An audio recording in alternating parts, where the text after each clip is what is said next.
wassalatu wassalamu ala asyrafil anbiya'i wal mursalin nabiyyina Muhammadin wa ala alihi wa sahbihi ajma'in. Asyhadu an la ilaha illallah wahdahu la syarika lah wa asyhadu anna Muhammadan abduhu wa rasuluh. Allahumma la ilma lana illa ma 'allamtana innaka antal alimul hakim. Amma ba'd. Taib muwasil fi syarah kitab Ar-Risalah Al-Jami'ah wa Tadhkiratun Nafi'ah li Syekh Al-Habib Ahmad bin Zain Al-Alawi Al-Habashi rahimahullahu ta'ala yang wafat tahun 1144 Hijriyah. Qala rahimahullahu ta'ala, selesai kemarin pembahasan berkenaan dengan nawaqidul wudu. Qala, sekarang pembahasan syarat syahnya salat. Kata beliau, wa yushtaratu li sihhati salati, dipersyaratkan untuk keabsahan salat beberapa perkara. 6. Syarat adalah ma yatawaqqafu alaihi sihhatu al-ibadah wa laysa juz'an minha. Syarat adalah semua yang menentukan syahnya ibadah namun bukan bahagian dari ibadah. Syarat adalah semua yang menentukan keabsahan ibadah yakni syah tidaknya ibadah dan namun bukan bahagian darinya, yakni bukan bagian dari ibadah, dia di luar ibadah. Iya. Kata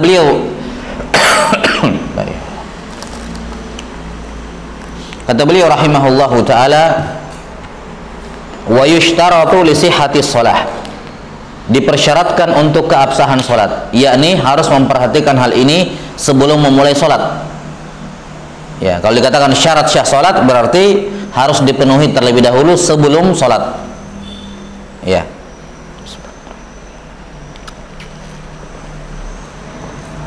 Kata beliau, dipersyaratkan untuk keabsahan salat yang pertama ma'rifatu dukhulil waqti biyaqinin aw ijtihadin aw ghalabati dhannin. Ya. Yang pertama, syarat yang pertama adalah mengetahui masuknya waktu. Di sini takbir, ungkapan yang disebutkan oleh penulis rahimahullahu taala, ya, ma'rifah, mengetahui masuknya waktu, ini tepat. Ya, lebih bagus dibandingkan takbir sebagian ulama yang hanya menyebutkan dukhulul waqt, masuknya waktu. 6. Karena yang jadi patokan syah tidaknya salat adalah i'tiqad al-musalli, keyakinannya orang yang salat, apakah waktunya sudah masuk atau belum. Ya, waktunya sudah masuk atau belum. Dan juga tentunya harus sesuai dengan kenyataan, apakah waktunya betul-betul sudah masuk atau belum. Makanya kata beliau di sini, syarat syahnya salat yang pertama adalah mengetahui. Jadi si musolli sudah tahu bahwa waktu salat itu masuk. Apakah biyakin, dia mengetahui salat masuk melalui apa, secara yakin? Bagaimana itu yakin? Bagaimana seorang mengetahui waktu salat sudah masuk dengan yakin? Bagaimana caranya? Seorang yakin waktu salat sudah masuk. Bagaimana caranya?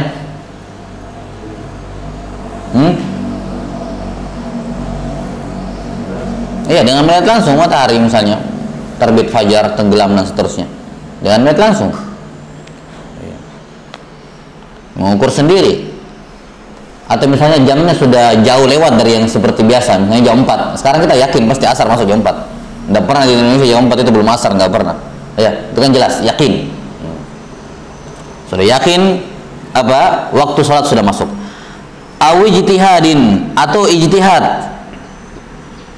Aw ghalabati dhann, atau dugaan besar. Seandainya beliau mendahulukan ghalabatu dhann dulu baru ijtihad, lebih bagus, labas. Ya.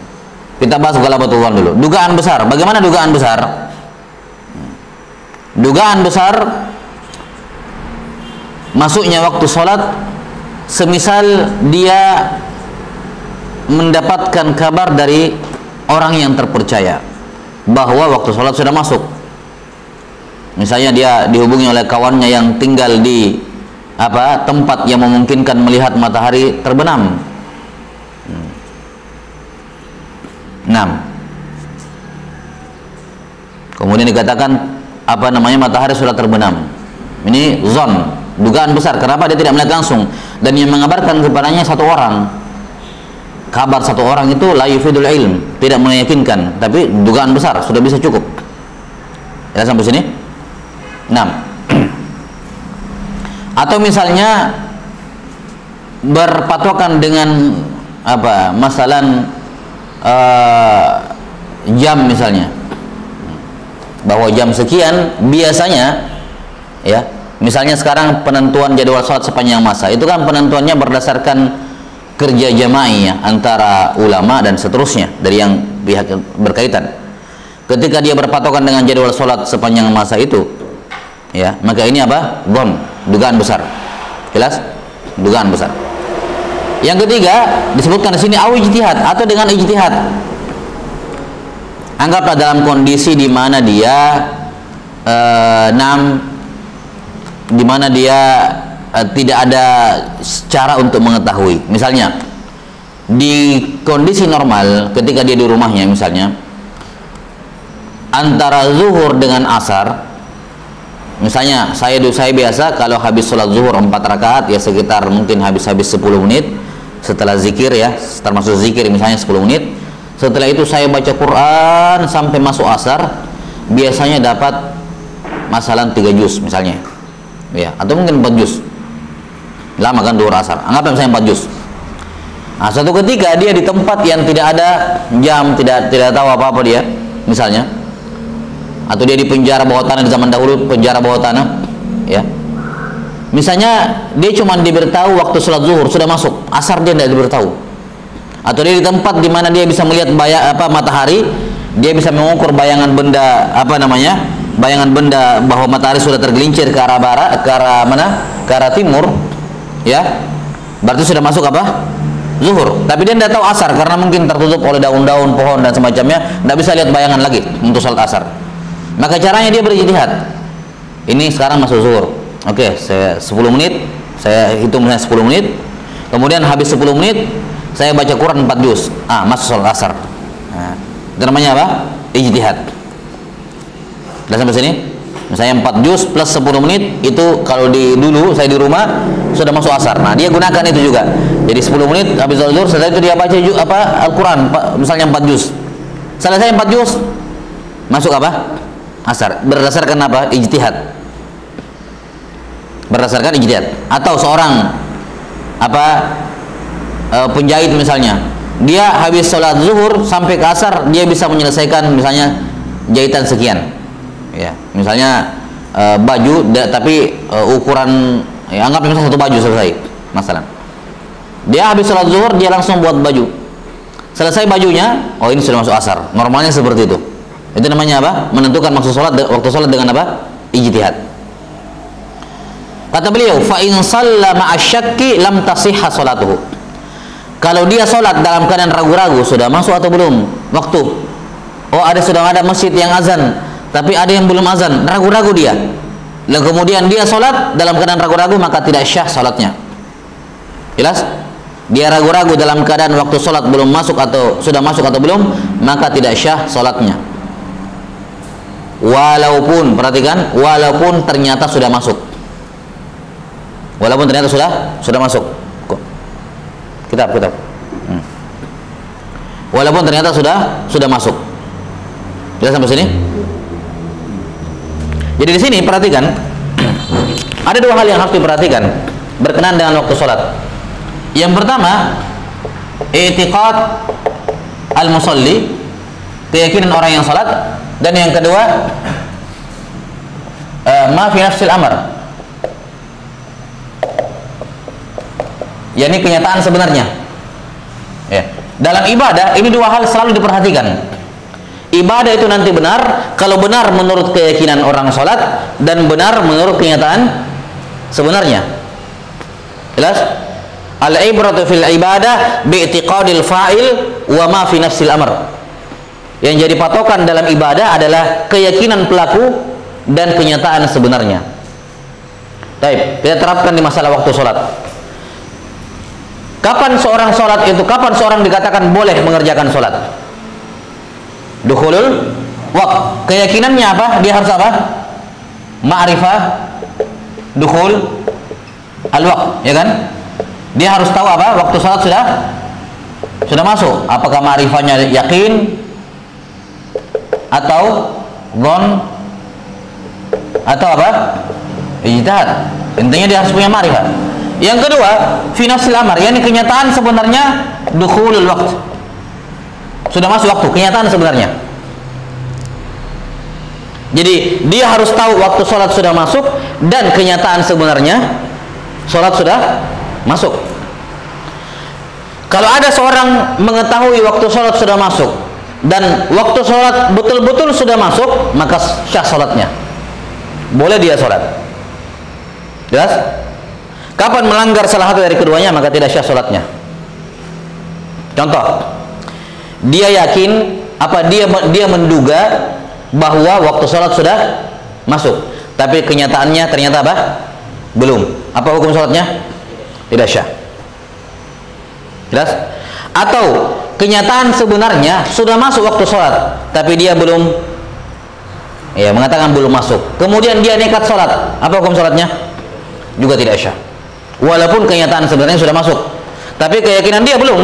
Kemudian dia sengaja sholat dalam keadaan belum mengetahui waktu sholat sudah masuk. Seperti di sini, syak. Dia ragu-ragu sudah masuk atau belum. Kenyataan sebenarnya sudah. Keyakinan dia apa? Belum jelas. Kemudian dia nekat sholat. Apa hukum sholatnya? Tidak syah. Walaupun kenyataan sebenarnya sholat sudah masuk. Ya, sampai sini. Contoh lain, i'tiqad at-taharah.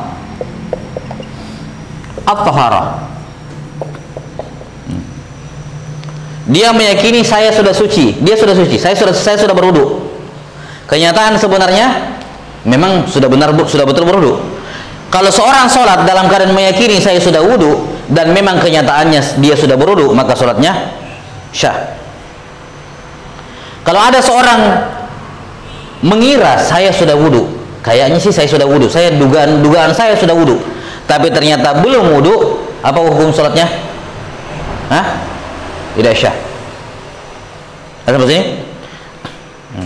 Atau ada orang, sampai sini? Ya. Dia misalnya apa? Sudah toharoh, tapi keyakinan dia apa? Saya belum wudu, sengaja sholat. Apa hukumnya? Berdosa. Karena apa? Dia yakin dia tidak berwudu, kemudian apa? Dia sholat. Lihat sampai sini. Misalnya syak, ragu-ragu. Saya tadi apa namanya? Misalnya dia yakin bahwa dia belum wudu. Saya yakin dia belum wudu, kemudian dia langsung sholat. Apa hukum sholatnya? Ini dia berdosa. Lihat sampai sini. Karena dia sengaja sholat tanpa toharoh. Keyakinan dia belum toharoh, maka tidak syah. Baik, kita fokus ke sini.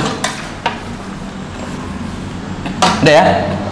Jadi masuknya waktu secara keyakinan dia atau pengetahuan dia, dan yang kedua apa? Masuknya waktu secara kenyataan sebenarnya. Nah,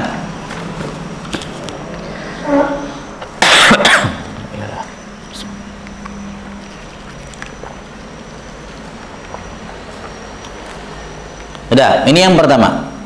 Jadi syarat syah salat yang pertama adalah mengetahui masuknya waktu. Nah, dari sini kita bisa melihat ucapan sebagian ulama di buku fikih yang lain seperti Abu Syuja dan selainnya yang menggunakan kata dukhulul waqt. Masuknya waktu itu mengambil sudut pandang yang kedua. Masuknya waktu pada kenyataan sebenarnya. Nah, lebih tepat ini ma'rifah dukhulil waqt. Dia tahu waktu sholat sudah masuk, jadi lebih ini. Udah ya. Jadi tidak boleh sholat sampai seorang itu minimal dugaan besar bahwa apa? Waktu sholat sudah masuk.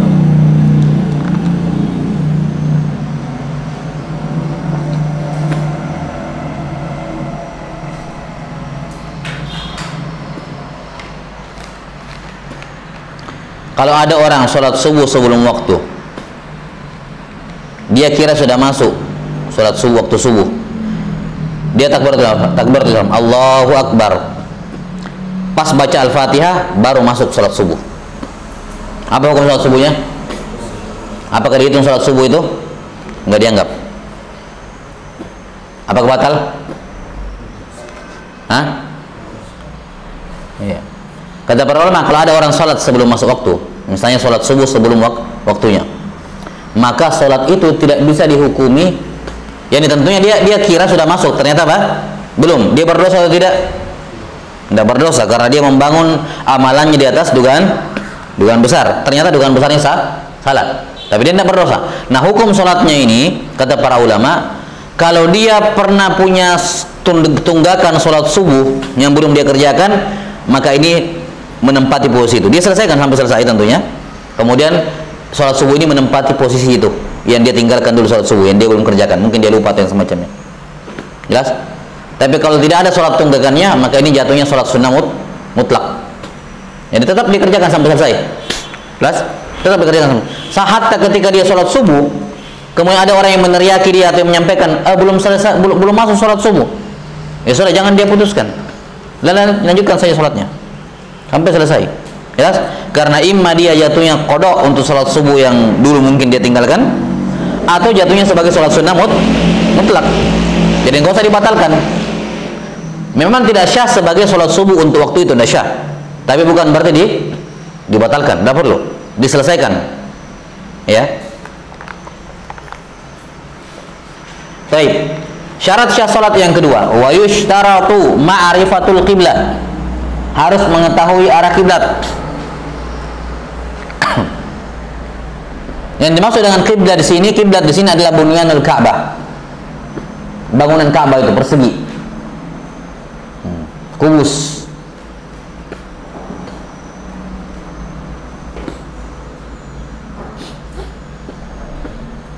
Sudah jadi bahasa Indonesia ya. Kubus dari kata Ka'bah, Ka'bun bahasa Arab. Ka'bun kan kubus. Nah, dalam bahasa Inggris apa? Cube ya, cube. Baik. Jadi yang dimaksud dengan kiblat di sini adalah bangunannya Ka'bah. Bangunannya, bukan arah Ka'bah. Bukan arahnya, tapi bangunannya. Baik. Di sini penulis mengatakan syarat syahnya salat adalah mengetahui kiblat. Tentunya ini kurang detail ya. Ya, karena kiblat itu bukan mau diketahui tapi mau dihadapi. Seharusnya dikatakan apa? Istiqbal al-qiblah. Bukan sekedar tahu. Kalau saya tahu Ka'bah di sana terus saya melenceng, ya tidak syah. Ya, ungkapan penulis di sini kurang detail. Seharusnya beliau mengatakan istiqbalul qiblah, bukan ma'rifatul qiblah. Karena syarat syahnya salat bukan pada pengetahuan kiblat, tapi harus menghadap kiblat. Ya. Yang dimaksud dengan kiblat di sini adalah bangunan Ka'bah. Bangunan Ka'bah. Yani sama seperti ini. Sama seperti ini. Seorang yang mau sholat diharuskan dia untuk menghadap kiblat secara keyakinannya dan secara kenyataan sebenarnya. Jelas? Seorang yang mau sholat diharuskan menghadap ke kiblat, ke Ka'bah menurut keyakinan dia dan apa? Fi nafsil amr, kenyataan sebenarnya. Ini contoh yang kedua. I'tiqad istiqbal al-qiblah. Ini apa? Istiqbal al-qiblah, al-Ka'bah ya, al-Ka'bah.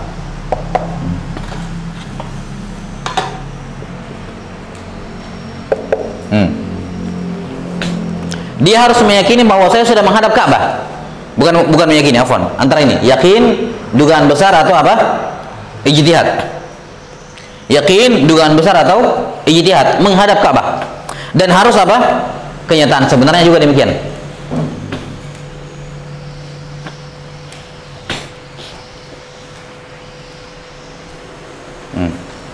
Jadi harus dia yakin atau dugaan besar atau ijtihad dia sudah menghadap Ka'bah, dan kenyataan sebenarnya juga demikian.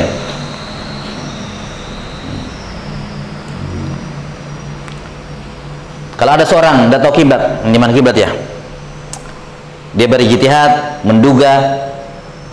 Ya, begini, kalau ada orang tidak tahu kiblat, berarti kalaupun dia tahu akhirnya, apakah mungkin jadi yakin? Hah? Ada orang tidak tahu, tidak ada sama sekali indikator kiblat, kemudian dia berijtihad, apakah sampai pada derajat keyakinan? Enggak mungkin yakin kan? Dugaan besar pasti. Misalnya saya tidak tahu kiblat di kampung misalnya atau di hutan, mana kiblat ini? Saya lihat matahari ini ke barat, ya kurang lebih mungkin ya saya seperti inilah. Misalnya ya. Kemudian saya apa? Saya sholat. Di tengah sholat ada yang bertahu kiblatnya salah, miring sedikit ke kanan, maka saya wajib miring 1 tujuh ke kanan dalam sholat. Tidak boleh saya lanjutkan. Kapan saya lanjutkan? Setelah tahu, batal sholatnya. Kenapa? Karena bertentangan dengan maafi nafsil amr. Kenyataan sebenarnya. Jelas? Miring. Sebagaimana sahabat Nabi itu yang di Masjid Kuba, ya, ketika mereka sholat subuh, mereka masih menghadap ke Baitul Maqdis. Di tengah sholat didapati apa? Diberitahukan bahwa kiblat sudah berpindah, maka langsung mereka bergeser 180 derajat. Jelas? Mereka bergeser. Jadi imamnya di sini, makmumnya di sini. Ini Baitul Maqdis ini. Ini Ka'bah, kiblat kan di belakangnya. Agak miring dikit lah. Anggaplah 180 derajat seperti ini. Ketika dapat kabar, mereka langsung mutar kayak gini. Nah, baik. Imamnya, makmumnya berputar. Jadi bukan balik kanan, tapi berputar semuanya. Ya. Atau sebaliknya, kenyataan sebenarnya dia sudah di kiblat. Kenyataan sebenarnya dia sudah menghadap Ka'bah, tapi dia tidak. Ya, ini bukan Ka'bah ini. Ini di sini bukan Ka'bah, tapi dia sengaja sholat. Apa hukum sholatnya? Tidak syah juga. Jadi harus dia menduga atau yakin ini sudah Ka'bah, menghadap Ka'bah, dan harus kenyataan sebenarnya. Ya kan? Nah, kalau ada orang sholat, perhatikan, dia berijtihad, kayaknya di sana Ka'bah, dia sholat. Setelah salam, assalamualaikum warahmatullahi, diberitahu kiblatnya salah. Diulang sholatnya? Diulang sholatnya? Tidak. Tidak perlu diulang sholatnya. Jelas sampai tadi? Tidak perlu diulang sholatnya. Kenapa? Karena tadi sebagian sahabat pernah sholat, pernah 4 orang kalau nggak salah, ada sahabat perjalanan, kemudian mereka tiba di tempat, kemudian mereka tidak tahu arah kiblat. Kemudian masing-masing di antara mereka menghadap ke kiblat yang mereka yakini masing-masing. Dan Nabi SAW tidak memerintahkan mereka mengulang. Kenapa? Sudah selesai. Sudah selesai sholatnya. Jelas ya? Beda kayak ini. Kalau ini harus ulang. Biar sudah selesai sholat, terus diberitahu, tadi kamu takbiratul ihram belum masuk sholat, belum masuk waktu sholat, ya ulang sholatnya. Ulang sholatnya. Apa bedanya? Apa bedanya? Kenapa ini disuruh ulang, ini tidak? Apa bedanya? Karena masuknya waktu itu merupakan bagian yang tidak terpisahkan dari sholat. Yani kalau kamu takbiratul ihram Allahu Akbar dalam keadaan belum masuk waktu, berarti ada bagian dari sholatmu yang tidak syah. Tidak syah rukunnya, tidak syah sholatnya. Ya kan? Takbiratul ihram kan rukun. Kalau dia takbiratul ihram rukun di luar waktu, maka apa? Rukunnya tidak syah, sholatnya tidak syah. Tidak sampai sini. Sementara ini tidak berhubungan dengan rukun. Dia murni syarat. Ya kan? Murni syarat. Ketika selesai, ya sudah selesai. Sudah sampai sini? Nah, sudah. Wallahu a'lam bishawab. Nah, sekarang wajib menghadap ke kiblat, ke Ka'bah. Apa maksudnya menghadap ke Ka'bah? Orang yang sholat menghadap Ka'bah itu ada 2 jenis orang. Yang pertama, orang yang dekat dengan Ka'bah, yang lihat Ka'bah. Misalnya orang yang sholat di sekitar Masjidil Haram, tahu betul di mana Masjidil Haram dan di mana Ka'bah. Jelas? Dalam keadaan seperti ini, dia wajib menghadap kiblat yakinan. Harus dipastikan 100% itu kiblat. Afwan, itu Ka'bah. Jadi kalau misalnya dia di hotel ya, hotel yang dekat-dekat Masjidil Haram. Dia lihat Masjidil Haram, oh Ka'bah di sana misalnya, atau dia tahu Masjidil Haram di sini tempatnya, Ka'bahnya di sini, maka dia harus 100% tepat menghadap Ka'bah. Tidak boleh melenceng biar sedikit. Harus yakin 100% menghadap Ka'bah. Adapun orang yang jauh dari Ka'bah, tidak melihat Ka'bah seperti kita di Indonesia, maka tetap wajib menghadap ke Ka'bahnya, cuman dhon, dugaan besar saja. Tidak mesti yakin, cukup dengan dugaan besar. Cukup dengan apa? Dugaan besar. Walaupun dia tidak yakin. Kenapa? Karena tidak mungkin kita yakin dalam keadaan kita tidak melihat langsung. Maka cukup dengan apa? Dugaan besar. Jelas sampai sini? Kemudian yang wajib dihadapi adalah ketika menghadap Ka'bah, wajib tepat menghadap bangunan Ka'bah. Tidak boleh melenceng biar sedikit. Nah, sebagian mengatakan, nah sekarang yang penting kan kita di Indonesia, kita di timur, Mekah di barat. Berarti kalau kita sudah menghadap ke barat, ya sudah cukup. Yang penting menghadap ke arah Ka'bah. Enggak syah. Tidak cukup menghadap ke arah Ka'bah, tapi harus tepat ke bangunan Ka'bah. Sudah sampai sini? Tepat mengarah ke bangunan Ka'bah. Tidak boleh sekedar yang penting ke barat, pasti kiblat. Enggak syah. Jelas?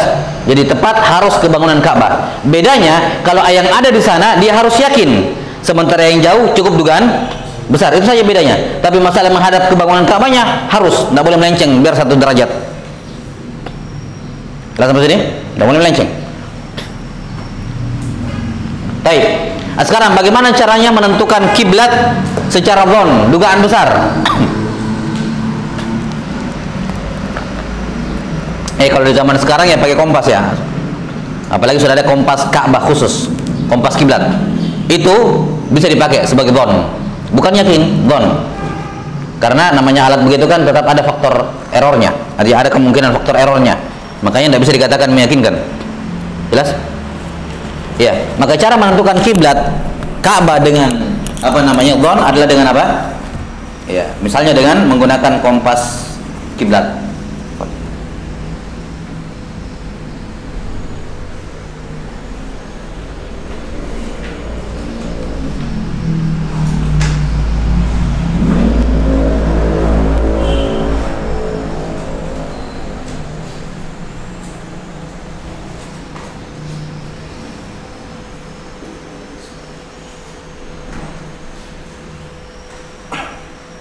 Ini kelihatan teman? Kelihatan? Baik. Kemudian, jadi harus minimal dengan menggunakan menggunakan kompas kiblat. Kemudian wajib menghadap kiblat. Kata para ulama yang dimaksud wajib menghadap kiblat yakni dadanya wajib menghadap kiblat. Ya, dadanya wajib menghadap kiblat. Adapun menghadap kiblat dengan muka hukumnya sunnah. Tapi yang wajib misalnya kiblat di sini dadanya harus. Ya, adapun muka juga hukumnya sunnah menghadap kiblat. Jelas ya?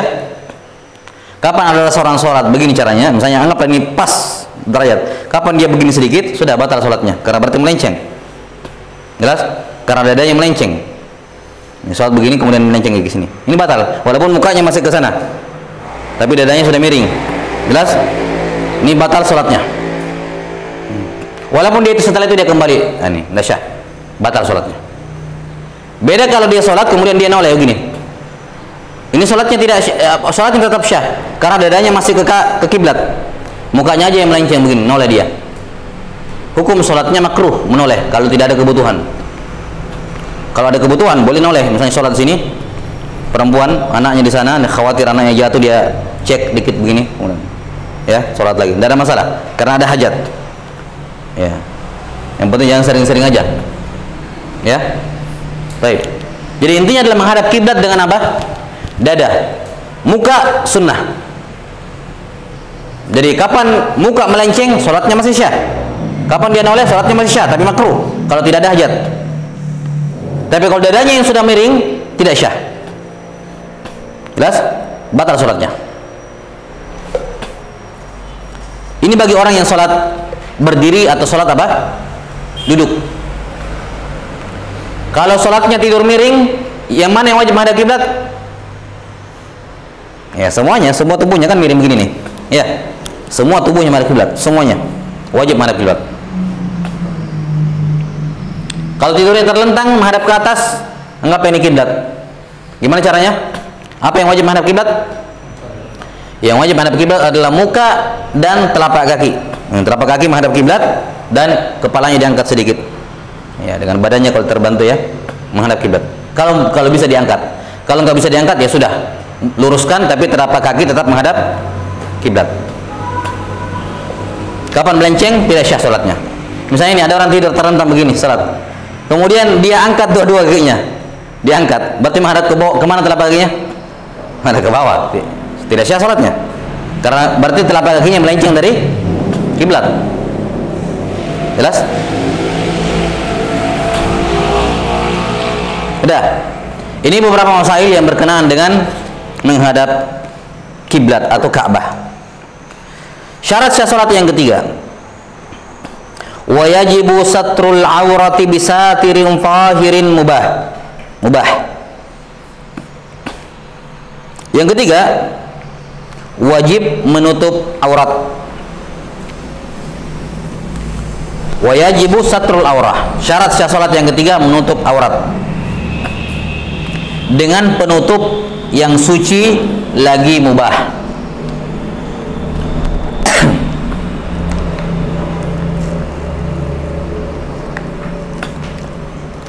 Kalimat penulis rahimahullah menutup aurat dengan penutup yang tahir, yang suci, ini tidak perlu disebutkan.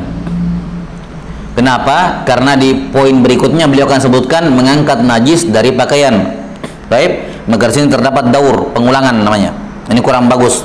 Kalau kitab mukhtasar diusahakan seringkas mungkin tanpa perlu ada pengulangan. Sementara ucapan penulis mubah, apa artinya mubah? Lawan dari apa mubah di sini? Hah? Apa lawannya mubah? Apa kebalikan dari mubah di sini? Hah? Apa lawannya mubah? Makruh. Sudah berlalu di masalah safar. Kalau yang safar mubah. Nah, safar haram asal. Jadi kebalikan mubah di sini haram. Lihat sampai sini? Kebalikan mubah di sini adalah haram, kebalikannya. Jadi menutup aurat dengan penutup yang suci lagi tidak haram. Lagi tidak apa? Tidak haram. Yang penting tidak haram walaupun makruh. Jelas? Yang penting tidak haram walaupun makruh. Jadi kalimat mubah di sini bermakna ghairu muharram. Ya. Baik. Misalnya menutup aurat laki-laki dengan kain sutra. Apa hukumnya laki-laki pakai kain sutra? Haram. Jelas sampai sini? Atau seorang sholat pakai sarung, sarungnya punya temannya, dipinjam, tidak bilang-bilang. Apa hukum sholatnya? Haram. Dia sholat dengan apa? Dia sholat dengan saubun maksub, pakaian tanda kutip curian gitu ya. Maksub artinya pakai barang orang tanpa izin. Jelas sampai sini? Nah, kalimat penulis ini sudah jelaskan mana mubah. Kalimat penulis mubah di sini ini selayaknya tidak perlu dipersyaratkan, tidak perlu disebutkan. Kenapa? Karena di sini beliau berbicara mengenai syarat syahnya sholat. Iya kan? Nah, sekarang kalau ada orang sholat pakai baju curian, sholatnya syah atau tidak? Syah sholatnya, tapi dia berdosa. Berarti tidak dipersyaratkan harus mubah. Biar pakaian haram, tetap syah sholatnya, walaupun dia berdosa. Lihat sampai sini? Dia berdosa tapi apa? Sholatnya syah. Sementara di sini beliau berbicara mengenai syarat syah sholat. Berarti apa? Seharusnya penulis tidak menyebutkan kata, tidak perlu menyebutkan kata mubah. Karena biar pakaian haram juga sholat tetap syah. Ya. Maka seandainya beliau hanya mencukupkan wa yajibu satrul aurati bisatir, ini sudah pas sampai sini. Wajib menutup aurat dengan satir, dengan penutup. Ini sudah cukup sampai sini. Adapun tambahan tahir, ini terjadi daur, pengulangan, akan disebutkan di syarat berikutnya. Adapun kata mubah yang benarnya tidak dipersyaratkan mubah, walaupun satirnya haram, muharram, tetap syah salatnya. Kita sampai sini. Nah, sekarang kalau sudah paham dua kalimat ini, tahir dan mubah. Nah, sekarang kita bahas masalah menutup aurat. Yang pertama adalah batasan aurat. Yang mana aurat? Di sini kita berbicara mengenai aurat dalam sholat. Aurat di kalangan ulama itu ada dua pembahasan, ada dua definisi. Ada aurat dalam sholat dan ada aurat di luar sholat. Ada aurat dalam sholat dan ada aurat di luar sholat.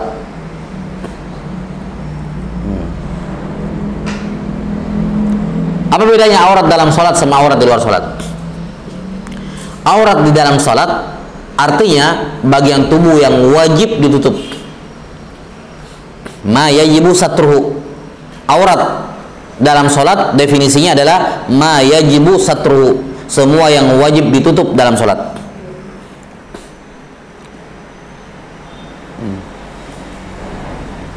Jadi aurat dalam pembahasan sholat adalah semua yang wajib ditutup. Sementara aurat di luar sholat definisinya ma yahrumun nadharu ilaiha. Ma yahrumu an-nadharu ilaiha, semua yang haram dilihat. Ini bagian tubuh maksud saya, afwan, bagian tubuh yang haram dilihat. Itu namanya aurat di luar sholat.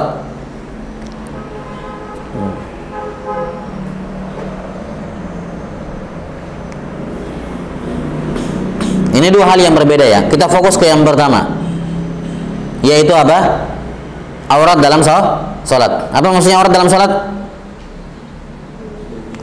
Yang wajib ditutup atau yang tidak boleh dilihat? Yang wajib ditutup. Artinya apa? Kalaupun tidak ada yang lihat, wajib ditutup.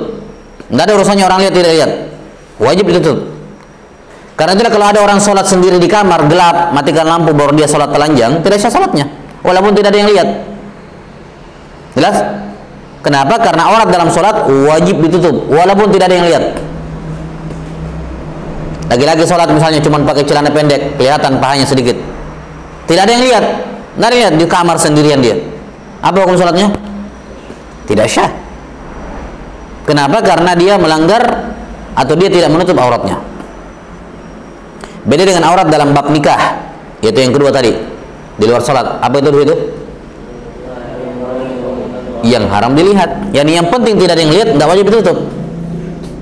Selama tidak ada yang lihat, tidak wajib ditutup, karena kaitannya dengan lihat. Misalnya perempuan di rumahnya, boleh dia pakai pakaian semau dia, kan begitu, dalam rumah. Tidak ada, selama tidak ada yang bukan mahram melihat auratnya, tidak wajib ditutup selama tidak ada yang melihat. Tapi kalau ada yang melihat, wajib ditutup.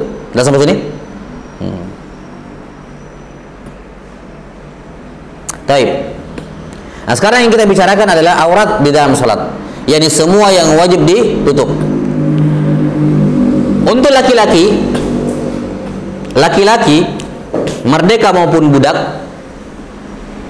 demikian pula budak perempuan, aurat dalam sholat adalah antara pusar dengan lutut. Antara pusar dengan lutut. Ini aurat laki-laki, merdeka maupun budak, dan termasuk budak perempuan. Budak perempuan auratnya dalam sholat sama seperti laki-laki, yaitu antara pusar dengan lutut. Kalimat antara berarti pusar dengan lutut bukan aurat, pusarnya lututnya bukan aurat, yang aurat antaranya. Ya, sampai sini? Antaranya, mulai dari atas tempurung lutut sampai di bawah pusar. Cuman kan yang namanya batas-batas kayak gitu, berarti harus ada bagian pusar yang tertutup dan bagian lutut tertutup supaya sempurna kan nutup ya. Harus nyebrang ke wilayah sebelah gitu. Sebagaimana sudah disebutkan di masalah wudhu, kalau mau mencuci ini ya harus nyebrang, harus masuk ke rambut ya supaya sempurna. Ma la yatimul wajibu illa bihi fahuwa wajib. Sesuatu yang kewajiban tidak sempurna tanpanya maka itu juga wajib. Nah, Maka sama seperti ini, aurat laki-laki secara mutlak maksudnya apa? Budak maupun merdeka maupun budak. Demikian pula budak perempuan auratnya adalah antara pusar dengan lutut. Sementara aurat dalam sholat bagi perempuan merdeka adalah semua tubuhnya kecuali wajah dan telapak tangan. Telapak tangan maksudnya depan belakangnya. Ini kaf. Ya. Ini bahasa Indonesia kalau dikatakan dalam bahasa Arab di buku-buku kaf.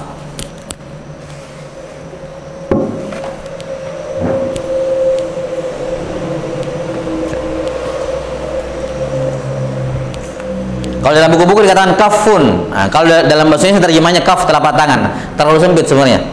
Karena kita kan bahasa Indonesia telapak tangan yang ini ya. Makanya ada yang berpikir, oh telapak tangan, berarti ini wajib ditutup kalau perempuan sholat. Jelas apa ya? Jelas? Dalam bahasa Arab kaf itu ini mencakup depan dan belakang. Kalau bagian dalam saja namanya apa? Ini namanya dalam bahasa Arab roha. Roha itu bagian dalam ini nih. Ya. Ini namanya dhahrul kaf, punggung telapak tangan. Ya, ini namanya apa? Batinu,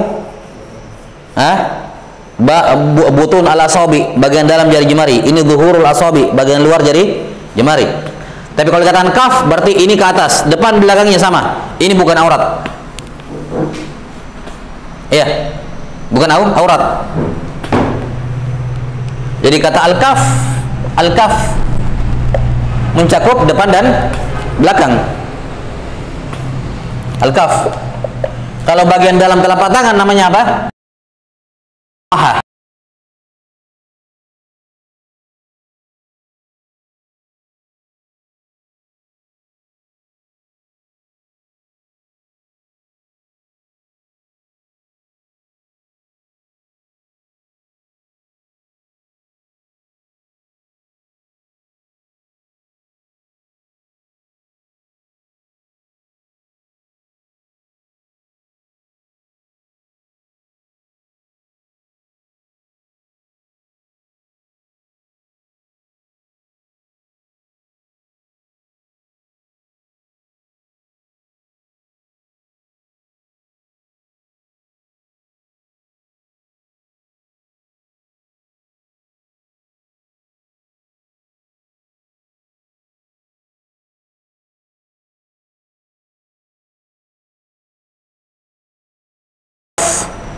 Atau zuhurul asabi. Nah, untuk perempuan merdeka auratnya adalah seluruh tubuhnya kecuali apa? Muka dan kaf. Nih, telapak tangan depan belakang.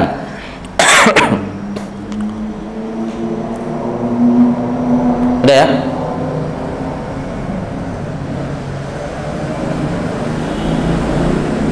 Karena itulah pergelangan tangan bukan aurat.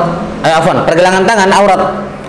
Kapan diangkat tangannya turun sedikit apa namanya? Pakaiannya ininya ya, maka batal sholatnya. Kelihatan auratnya. Ya. Termasuk aurat adalah telapak kaki. Telapak kaki. Cuma telapak kaki boleh ditutup dengan tanah dari bawah. Nah, kelihatan. Bagi perempuan ya. Cuma kalau dia sujud kelihatan sedikit jari telapak kakinya, batal sholat kelihatan auratnya. Jelas?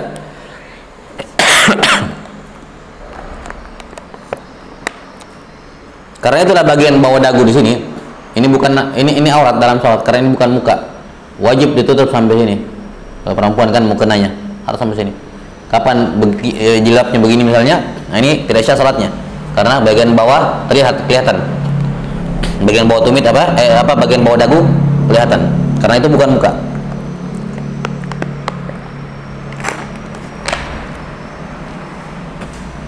Ya.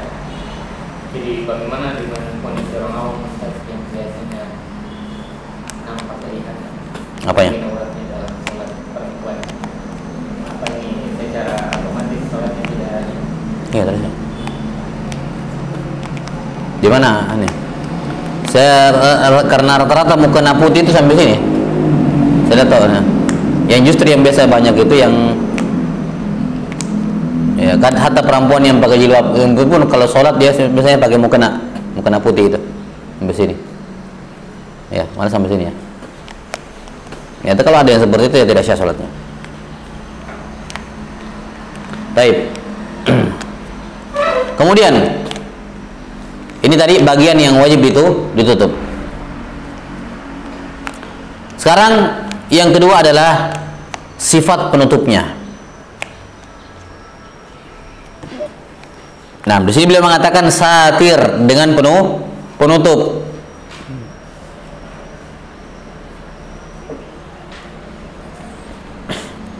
Artinya penutup ini harus ada jirm. Apa itu jirm? Harus ada zatnya. Jadi satir penutup aurat harus ada zatnya, ada wujudnya. Makanya tidak cukup seorang itu sholat dalam kegelapan. Ya, ini auratnya juga tertutup, tapi pakai kegelapan. Ya, kegelapan ini bukan jirm, tidak ada wujudnya, bukan berupa zat, tidak syah. Atau anggap misalnya ada orang ya seperti sekarang ya, melukis tubuh. Dia lukis di tubuhnya itu apa? Ya, seakan-akan saya pakai baju misalnya. Kemudian sholat dengan itu. Ini tidak syah. Tidak sampai sini? Tidak ada jirmnya, zatnya. Jadi penutup aurat itu harus ada zatnya. Ini syarat yang pertama. Syarat yang kedua, penutup aurat itu harus menutupi warna kulit. Menutupi warna kulit.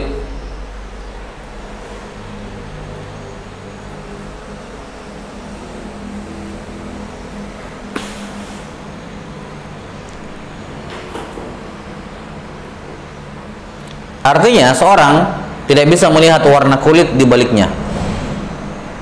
Tidak bisa melihat warna kulit di baliknya.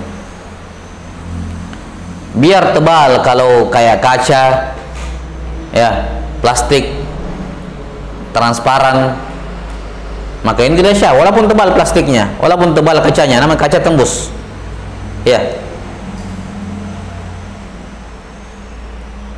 Demikian pula walaupun dia tipis, tapi kalau menutup warna kulit itu sudah cukup, sudah syah maksudnya. Sudah syah walaupun tipis.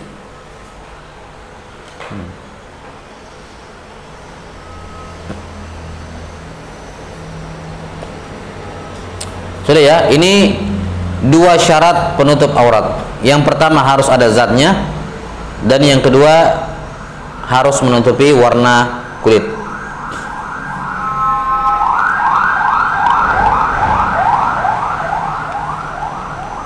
Baik.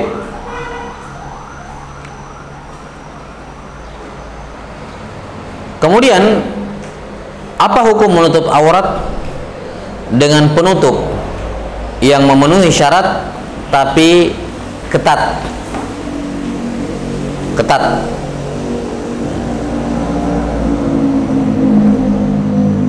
Misalnya seorang sholat dengan pakaian renang, ya, atau seorang habis mandi pakaiannya basah masih melekat di tubuhnya, itu kan berarti membentuk ya, ketat.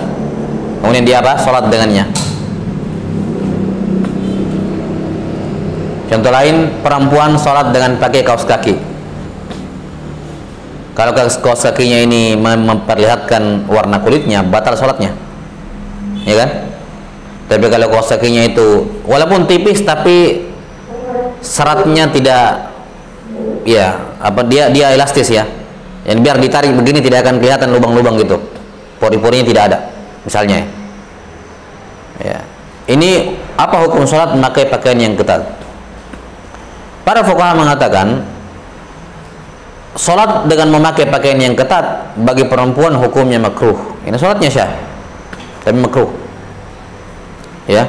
Sementara bagi laki-laki hukumnya khilaful aula. Hukumnya apa? Khilaful aula. Bagi perempuan hukumnya makruh, dan bagi laki-laki hukumnya khilaful aula. Khilaful aula itu lebih ringan dibandingkan makruh. Dibawanya mubah, tapi lebih ringan dibandingkan makruh.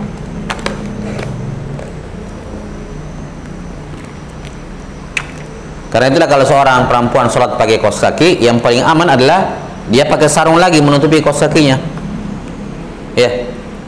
Kalau dia misalnya pakaiannya cuma sampai betis, sampai mata kaki, jubahnya, kemudian di bawahnya cuma pakai kaos kaki, maka ini sholatnya makruh. Sholatnya apa? Makruh. Karena kaos kaki itu ketat.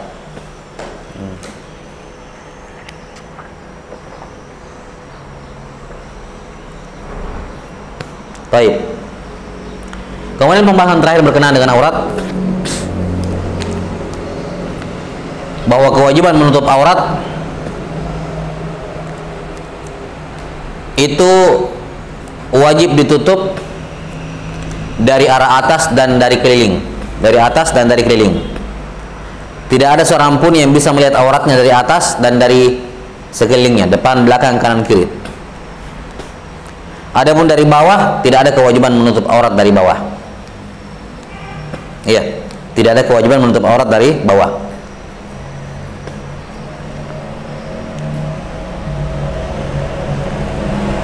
Misalnya seorang laki-laki sholat pakai sarung, di balik sarungnya cuma pakai celana pendek sampai ke paha misalnya, ya. Atau perempuan tidak pakai kaos, tidak pakai alas kaki, tapi tertutup sarung full sampai ke bawah. Ketika laki-laki atau perempuan ini berdiri, anggaplah misalnya dia di rumah panggung di atas, ya. Kemudian ada orang di bawah bisa lihat pahanya laki-laki itu, atau bisa lihat telapak kakinya itu perempuan. Tidak sampai sini, maka ini sholatnya syah. Kenapa? Karena tidak ada kewajiban menutup aurat dari bawah. Beda kalau perempuan sujud kelihatan telapak kakinya dari belakang, ini batal sholatnya. Karena dari belakang kan berarti dari keliling. Tapi ketika dia berdiri, orang di bawah lihat telapak kakinya, tidak batal sholatnya. Karena yang wajib ditutup hanyalah apa? Dari arah atas sama sekelilingnya. Baik.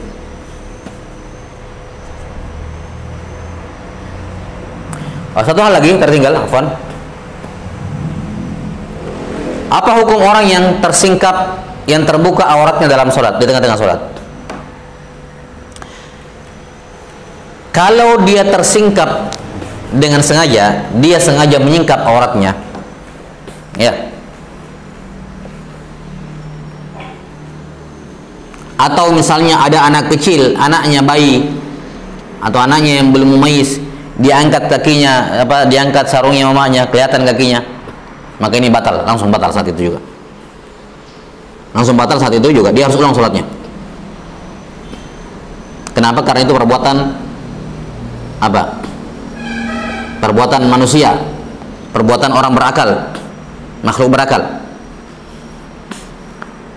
Walaupun di sini ada rincian ya, ada khilaf maksud saya.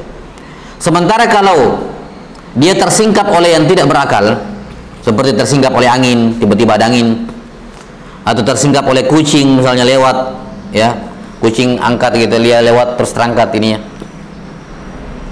Maka kapan tersingkap, wajib dia tutup saat itu juga, langsung saat itu juga. Maka dia boleh melanjutkan sholatnya. Dia boleh melanjutkan sholatnya. Kalau dia langsung tutup saat itu juga. Tapi kalau dia biarkan terbuka, walaupun seperti kadar tumanina, sebentar kan tumanina itu, terbuka, dia biarkan dulu sebentar baru ditutup, maka sholatnya batal. Kapan tersingkap tidak sengaja, ya, bukan tidak sengaja, tersingkap oleh angin atau seperti kucing misalnya, hewan yang gairu akil, kemudian dia biarkan terbuka, walaupun seperti kadar tumanina, dia biarkannya, maka sholatnya batal. Tapi kalau langsung ditutup saat itu juga, maka sholatnya tidak batal, dia langsung lanjut saja. Jelas? Wallahu ta'ala alam bisawab. Baik, segera cukup. Ini masalah syarat yang ketiga. Syarat 45 insyaallah akan diterangkan nanti. Betul.